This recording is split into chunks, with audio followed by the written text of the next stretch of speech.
Welcome. My name is Elizabeth Hilbert, and I am an associate librarian at the Minneapolis Central Library. Today is Thursday, April 26th, 2018, and I am here with Helen Burke. Helen is a senior librarian and is just about to retire after how many years? It's almost 29. 29 years of service. Helen, welcome. Thank you.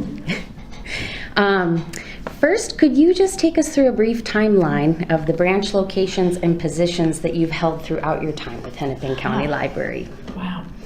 Well, I started in 85 to 89. Those 4 years I was a sub-librarian, working at all of the 14 Minneapolis, at the time, Minneapolis Public Library branches. And then I worked also downtown at the Central Library in, I think, all of the departments, all of the reference departments I worked in. So not this building, but the last building? Yes. Okay. The building that was originally at 300 Nicollet Mall. Okay. The two-story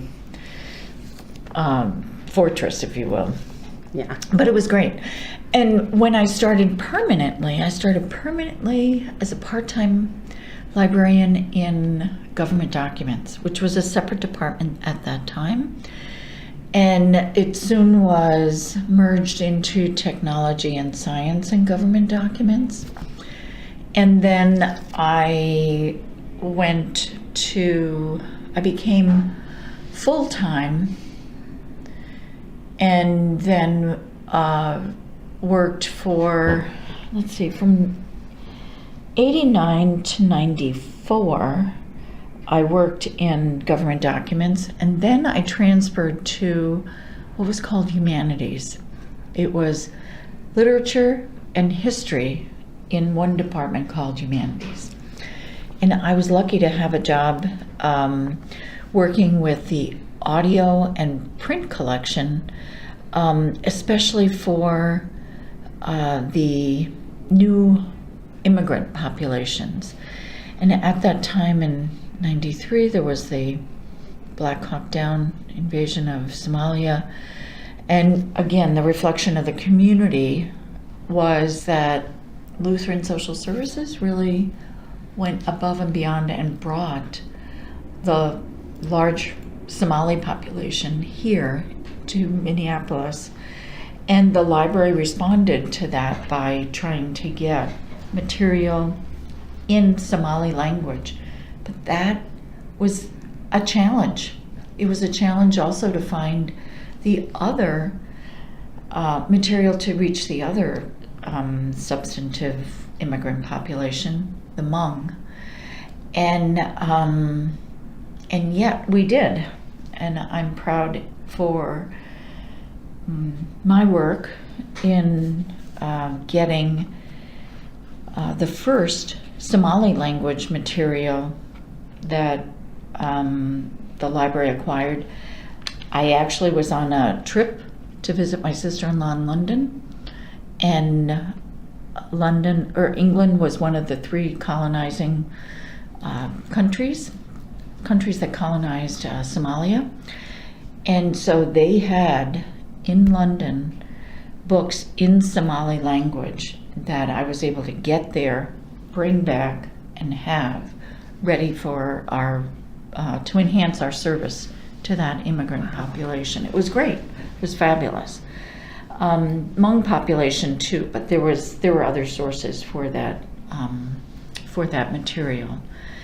I also was lucky to spend a year where, at the invitation of a colleague who worked in catalog and wanted to work in reference, she asked me to split a year where each of us would work half-time in catalog, each of us would work half-time in humanities as a reference librarian. And I personally feel responsible for developing, as a result of my service as a cataloger, enhancing David Kleiber's sense of humor, because he had to supervise me as a cataloger, and I think that really, he had many opportunities to find the humor in what I did and what I brought to the department. Yeah. But it was great. It was a great experience. Talk about knowing much more about how we serve people, what's involved in getting material ready for people to benefit from it. Yeah. It was a terrific experience. So anyway, so I worked for 5 years in humanities, and then transferred back to GovDocs as the quote assistant department head, I think they called it at that time, and it was a merged department, technology, science, GovDocs, and so became the depository librarian, and that was a real privilege. It was great. And Well, you're the person people think of here at least as GovDocs. It's amazing. It's amazing. It's a great opportunity, but there's so many opportunities that I was given while working here. Yeah. And I'd encourage anybody to take advantage of whatever opportunity presents itself. Be a cataloger for half a year. Learn everything you can about the behind the scenes preparation, all the work that goes into. You had to learn something about acquisitions. You had to learn something about how books are published, how material is published. And you had to learn about how to make it approachable for people, put it in the catalog. What are the terms that you're going to use? That has changed so much from, that was last century, to this century. It's just wonderful. But after I was the head of government documents, then there was even more of a combination.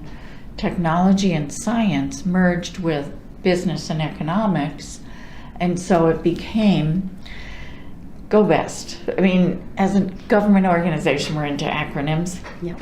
GoBest: government, business, economics, science, and technology. Oh. So government documents, business, economics, science, and technology. And being part of that team, working with colleagues to set up a newly organized department, but we were reorganizing departments throughout the library. Not just within our library, it was going on outside of this library and in the library field as a whole. Had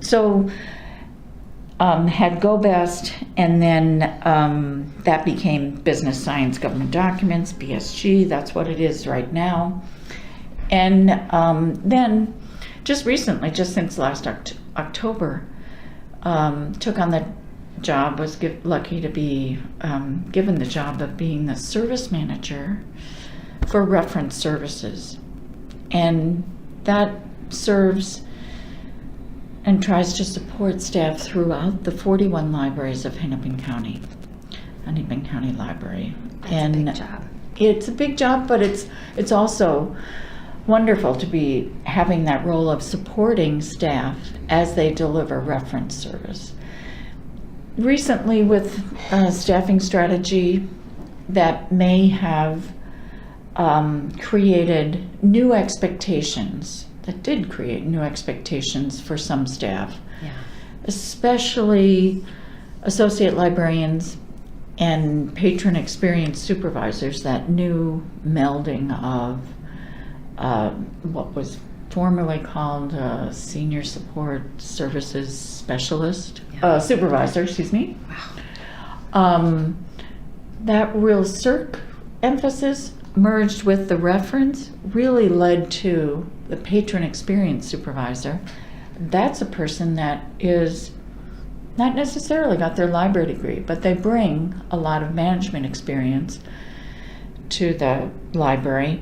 And the expectation is that they're going to be involved in providing reference service, and they may not have done that before. Yeah. Some associate librarians have been used to doing that.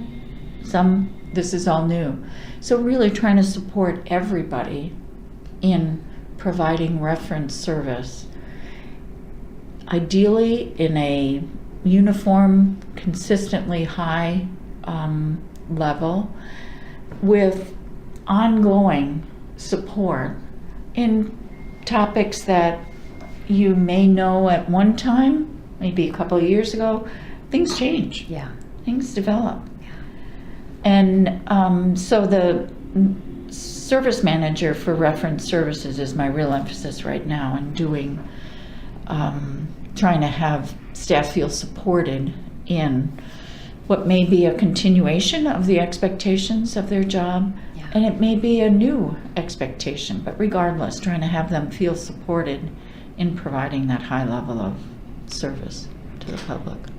Before that, Yeah. what was your education and experience with libraries? Why did you want to be a librarian? Interesting. Well, I went to college, majored in French, minored in classics. So I'm kind of into puzzling things out. Maybe you could deduce that. And in college, I had a job organizing a library in the placement center on campus. And, I kind of liked it. It was just a job that I ended up with because I was doing work What study. school did you say? Did you say what school you I went to a small college, Hartwick. to? Okay. It's in upstate New York. Sometimes if it's confused with Harvard, I usually let the confusion lie. Yeah. That's okay, no problem. But it was a small college, upstate New York, that I went to. And I liked working in the library there. After I graduated from college and knew that I'd spend the rest of my life saying I majored in French and I talk French like no offense to people in Brooklyn, but I sound like a person that grew up in Brooklyn speaking French. So I went to Paris for a year and worked as an au pair. I can speak like a 7 or 8 year old native French speaker. Yeah. I now can do that. I'm okay. And then I came back and I tried to get a job, but at that time, I was secure in knowing that typing was not going to be the main attribute in the job. It needed to be something more than that. And I ended up working at Harvard as a library assistant. Really? Yeah, I went up there on a lark and applied for a job. Wow. And After college. after college, after a year in Paris, and went there because a friend of mine lived in the area. I'm from New York originally, Okay. and I went up there to visit with her for like a week or so. I applied for this job, and lo and behold, I ended up with the job.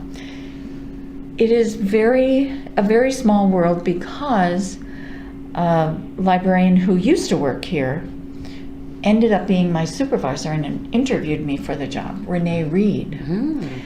And she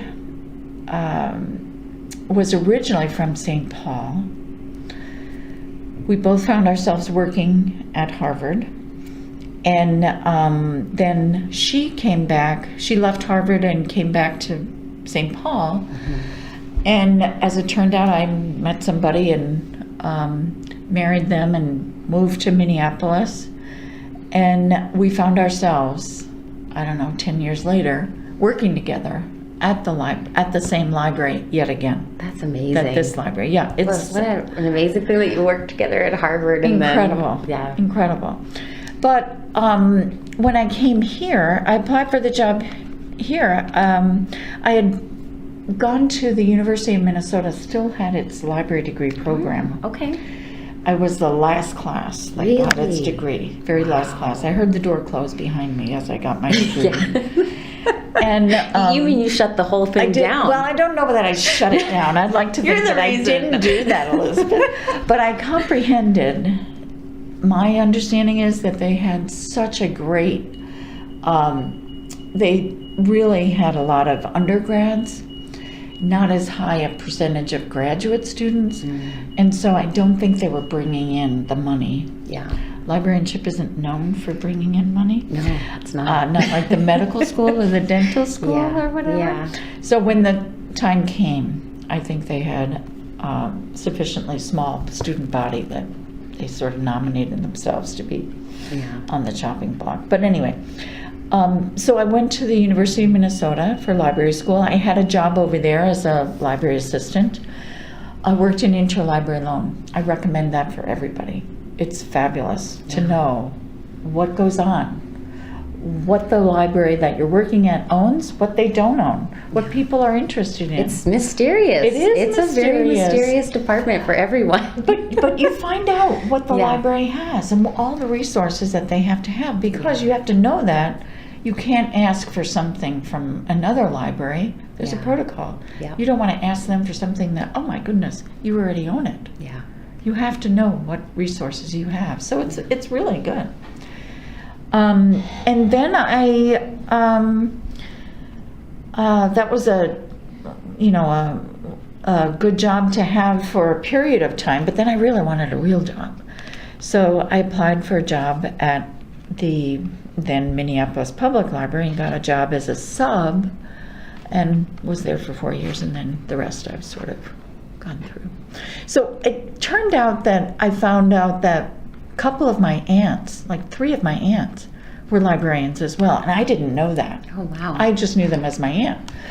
But so libraries is kind of maybe genetically programmed. It's in the family. I don't know.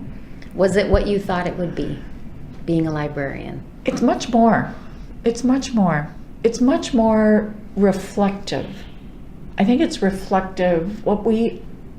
How we serve people is reflective of our knowledge of who they are, our knowledge of what they might need, what they might be interested in. And it's great that that reflection is constantly being updated by yet another conversation or yet another revelation that the public has about their interests or about how you can better meet their needs. And it's wonderful when the collection we do have is one that we were correct in having as strong a music collection as we have, as strong an environmental collection as we have, as strong I dare say, a government documents collection that we have, because it resonates with the population, and that's very, very satisfying. It's wonderful. It's just wonderful. I just want to bring this up. So I think this is the 10-year anniversary of when Hennepin County and Minneapolis Yes. Public Library merged. Yes. So you said you started with Minneapolis. So you were coming from the Minneapolis side. What was that transition like for you in your memory? What do you remember experiencing and feeling, and where do you kind of see that we've come as an organization since that merger happened? I think that it was fascinating for me. At the time, I was the head of the Librarians Union. I was the head or the president or the vice president. We alternated. Ian Stady was another major player, Ted Hathaway, Roy Woodstrom. Kathy Camper was another colleague who's not here at this library any longer. She's in Portland. But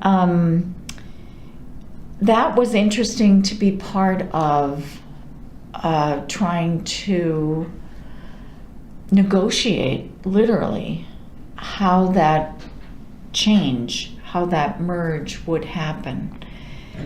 As I recall, it really, the Hennepin County and Minneapolis Public were and are very complementary.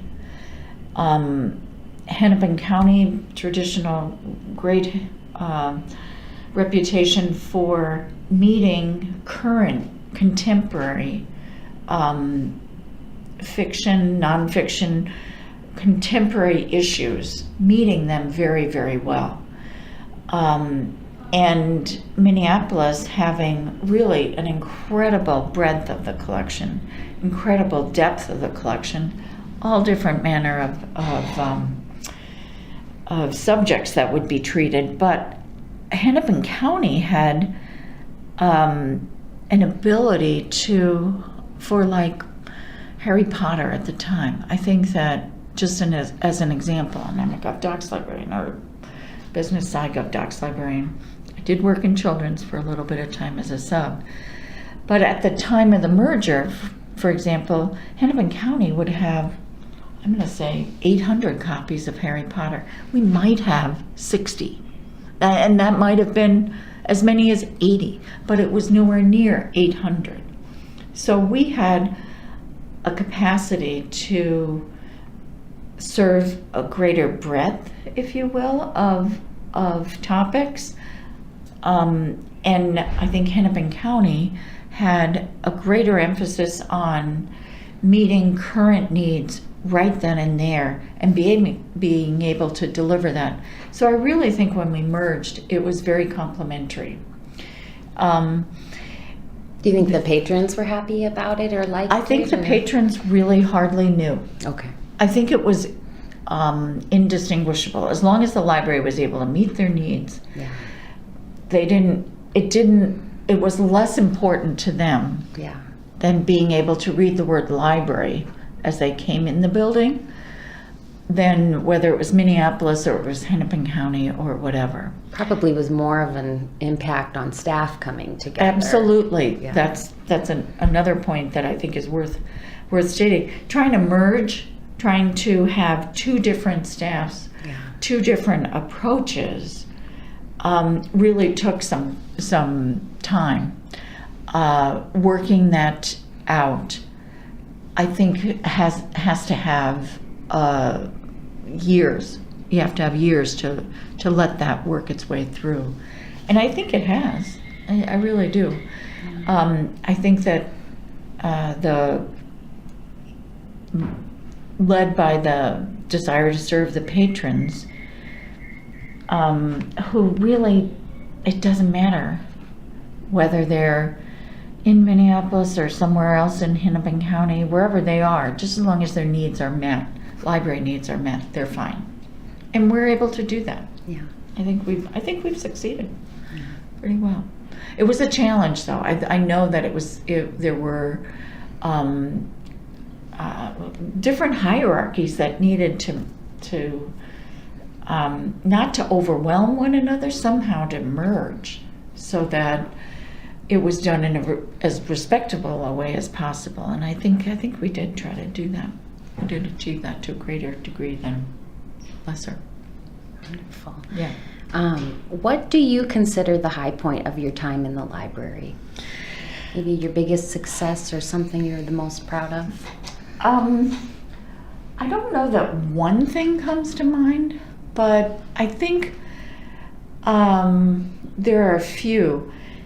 In 1992, so I had been here about 3 years, my supervisor, and she was really one of the best supervisors I've ever had, Carol Van Wy, she set up a terrific program, state-of-the-art technology, CD-ROMs, information surfing on CD-ROMs. Computers then were like 286s, maybe 486s was really tip-top of the line. And these CD-ROMs came along, and my goodness, minds were being blown left and right. I bet. And so we had government information that was readily available on a CD-ROM that we had, of all things, computers set up in the library that the patrons could access themselves and choose from this tower of CDs. I think there were up to 5 that they could choose from. And so we were just giving people more information than they'd ever seen before. Yeah. And it was readily available to them, and it was searchable, and it was wonderful. Yeah. She was invited to speak at ALA, the annual conference, and she was a fantastic supervisor. She had such an aversion to public speaking that she told me that I should do it. Oh, And wow. I was just frankly dumb enough to say, sure, I'll do that. I ended up speaking in front of 400 to 500 people Wow. on this newfangled thing called the CD-ROM tower that we set up. Yeah. And other libraries had set it up. So I was part of a panel. My first time at a professional library conference. Mhm. First time attending. And I'm speaking in a ballroom. Yeah. And at that time, you really were in place, 500 people, 400 to 500 people in the audience. And that was terrific to be able to do that. Yeah. In order to do that, Carol Van Wy set me up so that I could do presentations in advance, so that I did them to staff. That was my toughest audience, but I got good feedback. And I was able to set up the very first email account. We're talking Wow. pioneering. Yeah. Pioneering. I love it. The very first email account that the library had, the Minneapolis Public Library had, in '91 was for GovDocs. And we worked with MCTC to set it up because, of course, they had computers. We were a public library. We didn't really have computers. We had a couple of 286s, Yeah. but you had to have an email system. Yeah. And so our first email was at Metro State, but just given this opportunity to speak led to me coming to know more about information surfing, which was a coin termed at the time by Paul Sappho, a futurist.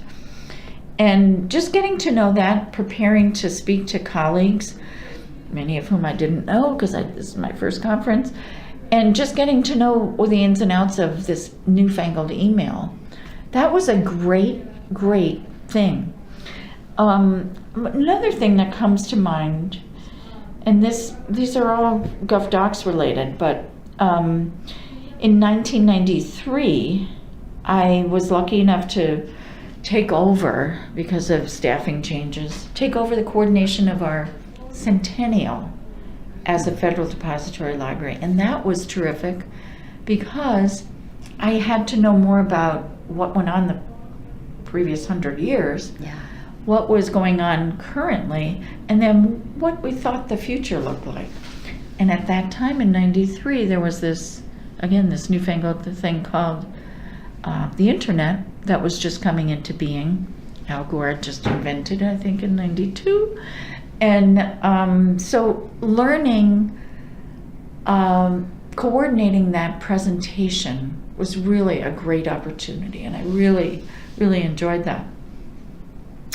This year is our 125th anniversary That's what I heard. as a depository library, and wonderful Andrea Stelius will be coordinating that. She'll do a great job. Yeah. But these are all GovDocs, but that's where I was much of the time. I was given the opportunity to serve on the Federal Depository Library Council. And it's an appointment. I was appointed by the public printer, who works with the government publishing office, but the public printer is appointed by the president. And I was one of 15 librarians that served on this council, national council. And at the time, there were up to 2 public librarians on the council. For a while, I was the only public library one. But there were, for part of the 3-year tenure that I had, there were at least 2 of us on there. And that was a great privilege to be able to not only represent Minneapolis and Hennepin County Library, but also Minnesota and public librarians to a degree, to a small degree, Yeah. throughout the country that were in depository libraries. So those are a couple of 3 high points. High points. Yeah. What was your greatest challenge? I think one of the challenges that I think I faced, I think many of us face, is it's good to try to reach out and promote, if not to transfer to other jobs. I had done one in 1993, sought one promotion and didn't get it. Totally understand, it was somebody else's turn. They were a better match, whatever. But I took that and an opportunity presented itself to learn about these newfangled things called search engines. And the library was going to have a class on search engines that they would offer to staff. And I just signed up to do it, not knowing anything about them, but knowing and anticipating that they would play a larger role and that technology was really going to play a bigger role. So that was a challenge that came out of, a lost opportunity, maybe a disappointment, but turning it into a challenge that I would learn something that I knew nothing about, really. Yeah.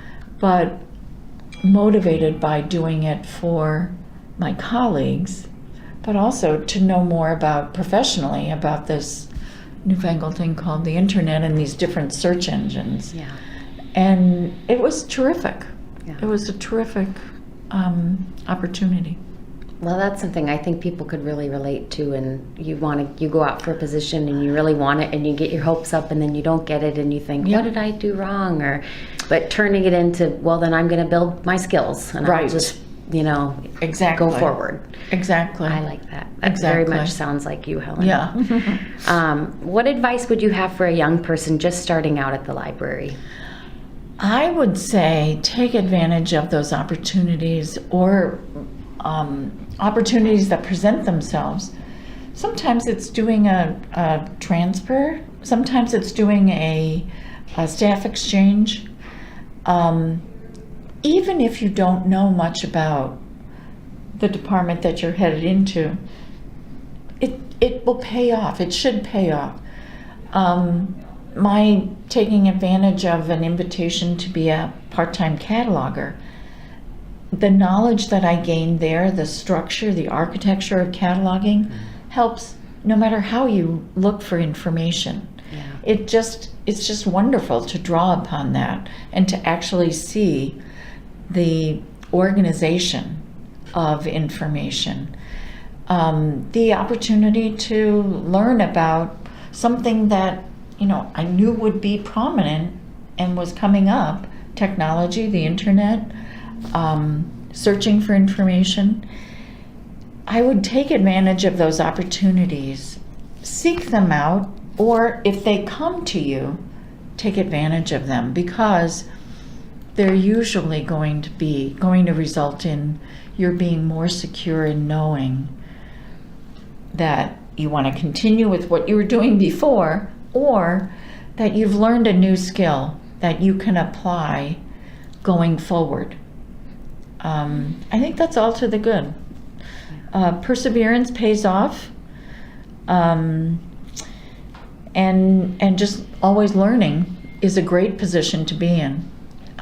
Just interacting with patrons, you're always in a position where you think you know the answer, but you're being open to learning a different facet of it, or how that information could be utilized. It's just being open to opportunities as they present themselves. Would be good. Wonderful. What will you miss about working at the library? Definitely miss my colleagues. Miss working with colleagues on a joint project to serve the public, to bring things forward, to show off what we've got behind the scenes, or maybe even right in front of our faces, but showing that off to the public and working with colleagues side by side in order to do that. It's really meaningful work, but also there's a great dimension of fun to it. So I like that combination. Meaningful work with fun colleagues. It's just great. Yeah. So, yeah. Well, thank you, I Helen. hope to be approachable. Yes. I hope to be approachable if should anything come up. Yeah. As we had discussed, I'm going to be sharing your answers in the upcoming MC Monthly, which is the staff newsletter that I've been working on this past year. You mentioned that you might have some questions for staff reading that newsletter. Yeah. Any questions you'd like to pose? Boy, let's see. What, I don't have a question right now. Should I? I'm so sorry. Let's think. Questions for staff. Or even just final thoughts, or thoughts to ponder, or things that you think maybe that we should be asking ourselves or thinking about, or reflecting on in our time here. Always being open to learn from whomever it is that you're with. Whether it's a colleague, whether it's a patron, no matter how they present themselves, there is something to be learned from them. I had one little episode that reinforced that, being open to learning from whomever you're talking to. There was a person who came up who, when I was working in literature, who was really not happy. I can't remember the specific author, but they had a pseudonym. And I'm going to use Samuel Clemens and Mark Twain. But this person was extremely, really upset. This was the most prominent thing about the person, that they were really upset that we decided as a library staff to make it easier for us to shelve the books, not in two places under Samuel Clemens and Mark Twain, but we put them all under Samuel Clemens. Mm. How could we do that? That was just horrible. Long story short, you found out that the person really came forward, and it was so difficult for them to find the letters of the alphabet that they knew they could find Twain books, but having to go over to the C books was completely different letter of the alphabet. Taught me a lot about dyslexia. Yeah. And that person also presented themselves as, it looked like a man, but was wearing a pink dress and was black. And yet, the most important feature that person presented was the difficulty that they had finding the resources that I, as a representative of the library, was making more difficult for that person who had difficulty reading. So being open to learning from patrons. Usually I like to learn when they're happy, but if they're unhappy and they can teach me something, I'm happy to learn from them nonetheless. Yeah. And no matter how they present themselves, whatever their appearance is, there's a meaning to what they're saying. Yeah. And knowing about what that is, getting to the root of it, is very satisfying. And you can never judge a book by its cover. No, and you cannot. And don't be distracted by the colors or the shape or the whatever. There's a person there and they have a request. Absolutely. And there's some consequence. They're unhappy about something. That unhappiness is right there. Let's deal with it. Let's make whatever we've got more available to them. Yeah. So, anyway. What would you, a final piece of advice for anybody sometimes working in the public library, empathy fatigue? Yes. Sometimes you have days when you just want to maybe call it quits, or just, the day needs to be over and then you need to start over the next day. It's not about you. It's not about us. It's about what that person brings. They might have come from a very challenging situation wherever they came from. And that's just continues, and you're the next person that they see. Not to take it personally. It's hard to do. We have to step back and realize that, but also give yourself a break and ask for some off-desk time if you need it. Yeah. Take advantage of that employee assistance program that's available, or take advantage of the resources that you have nearby staff that are there to help. Know that the person really probably doesn't mean it personally, that it's just reflective of the frustration that they have, and you just happen to be in their path. Yeah. So, yeah. Well, any final thoughts or plans for the future? Oh, I do have plans for the future. I am lucky to have my daughter, to be able to support my daughter, help her as she starts her medical internship. I'll spend time with my 2 granddaughters. One will be 5 months old, the other is 5 years old, and I'll be their primary caregiver while my daughter goes to do an internship and my son-in-law does a fellowship. But again, it's meaningful work, so it's lovely to be in a position to do that. So I'm very lucky. Wonderful. Well, thank you so much for Oh my meeting goodness. with me today. It's great. You It's terrific. were the person who interviewed me, one of 2. It was you and Ellen Yes, Burke exactly. that interviewed me for Exactly. the I position loved that it. I'm in. Yes. And you gave me so much encouragement. Aren't we lucky you And took the job? I think I went into that interview coming out having more confidence than when I went in. Good. And I felt the same way when I came to Central. And Good. you are very loved and you'll be very missed. And Oh. And Aaron Cavill and I agree that Helen Burke is a special collection. So, All thank kind of you, you. Helen. Thank you. Thank you, Thank you, Elizabeth.